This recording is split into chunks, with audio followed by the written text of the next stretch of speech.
course, the Babylonian Empire, like I was saying, was centered on the area that we now call Iraq.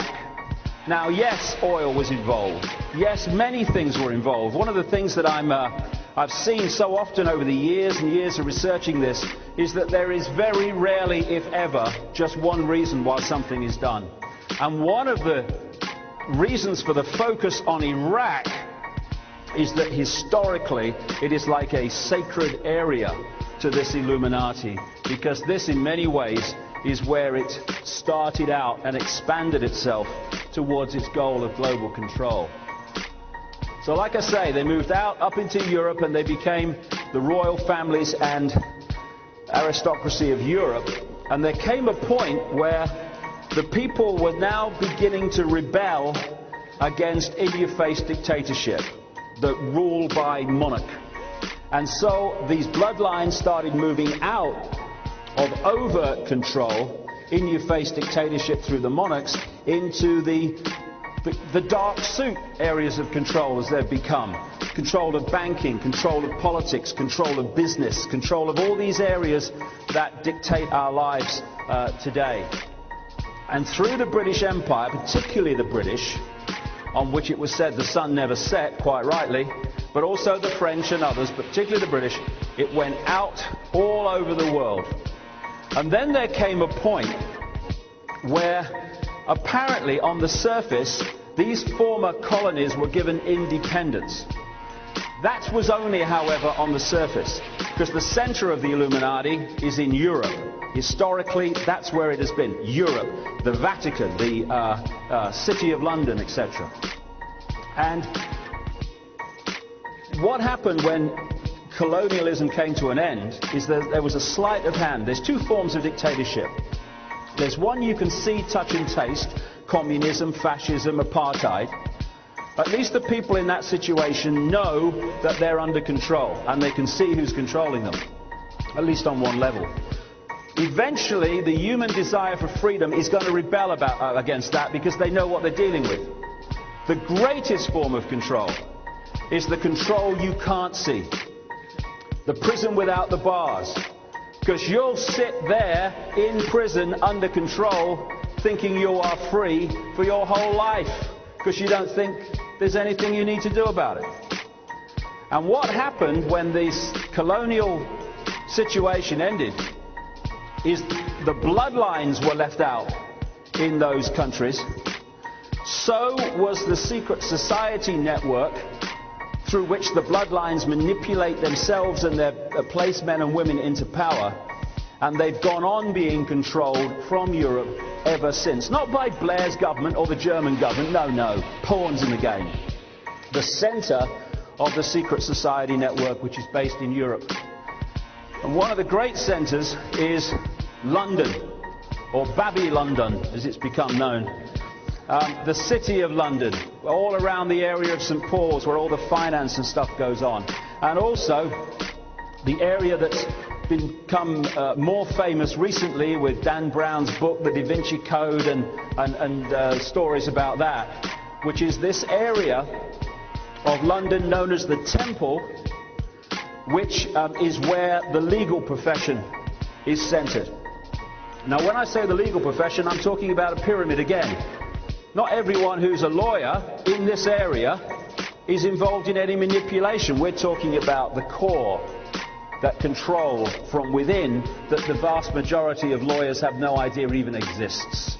And of course this is a very symbolic church, a Knights Templar church, I think going back to the late 1200s, 12th century, that kind of period, which was built by the Knights Templar who used to run that whole area.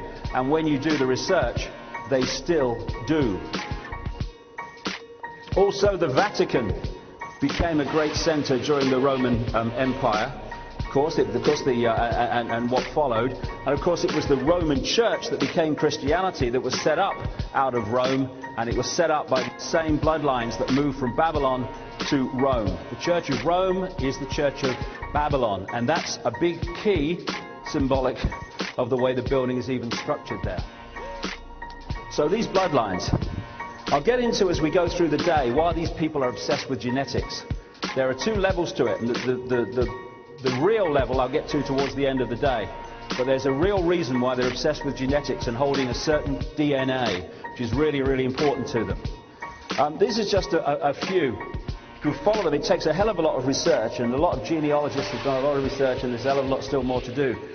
But you can pick up bloodlines that come down through ancient Egypt, down through Sumer, the Indus Valley civilization, very, very advanced, through the Phoenicians, Babylon, down through Philip of Macedonia, who was the father of Alexander the Great, who by the time he died in Babylon at the age of, 32, 33, had plundered and controlled much of that blue and white map that we're looking at.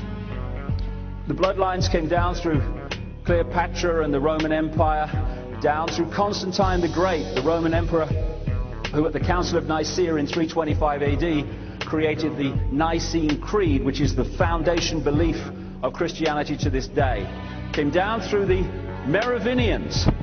Now, of course, the Merovingians have been brought to public attention by Holy Blood and Holy Grail, and then by, in effect, its offshoot, the Dan Brown book, the Da Vinci Code. The Merovingians are very, very important to the Illuminati. They are a prime bloodline that takes the name Merovingians, and the names have changed through the centuries, but Merovingian bloodline is one of the major ones. And like I say, it was featured in both of these books. Incidentally, just my view, the Merovingian bloodline is very, very important to the Illuminati, but it has absolutely nothing to do with the bloodline of Jesus. That's the kind of little diversion off, you know, where we lose the plot. And interestingly, in the Matrix movie, one of the key characters, who was the gatekeeper, was given the name the Merovingian, which the writers of that could not have done by accident, given the background. So it comes down through the Merovingians, through Charlemagne, or the emperor, the Holy Roman Empire for a long time, through the Habsburgs out of Austria, through the de' Medici family, a major banking family in Italy, and down through the House of Lorraine, which is still a major Illuminati bloodline, operating as its base in that area around the French-German border. Of course, the House of Lorraine's symbol is the double cross. Oh, he double-crossed me. Yeah, very appropriate, especially in Exxon, who just announced record profits while we're paying record amounts for fuel. Comes down through the French royal dynasties and into Britain, down to the present royal family.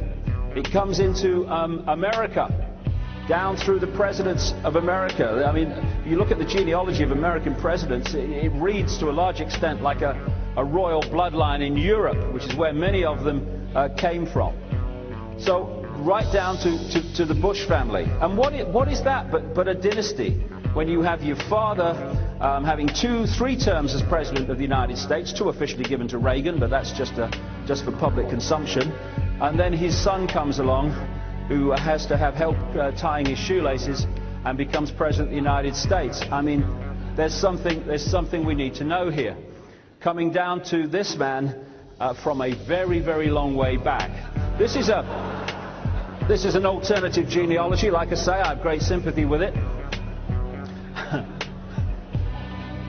I like this one. I like that one. That's my favourite. Yeah. Who am I? You're an idiot. Thank you. Comes down through the Scottish bloodlines. Now, Scotland is really kind of important area for the Illuminati. And it's no accident that the biggest secret society in the world, in terms of numbers, is called the Scottish Rite of Freemasonry. Comes down through the Rothschilds, the Rockefellers, and the banking and business families of the world. Joseph Smith, who started the Mormon Church, Merovingian bloodline.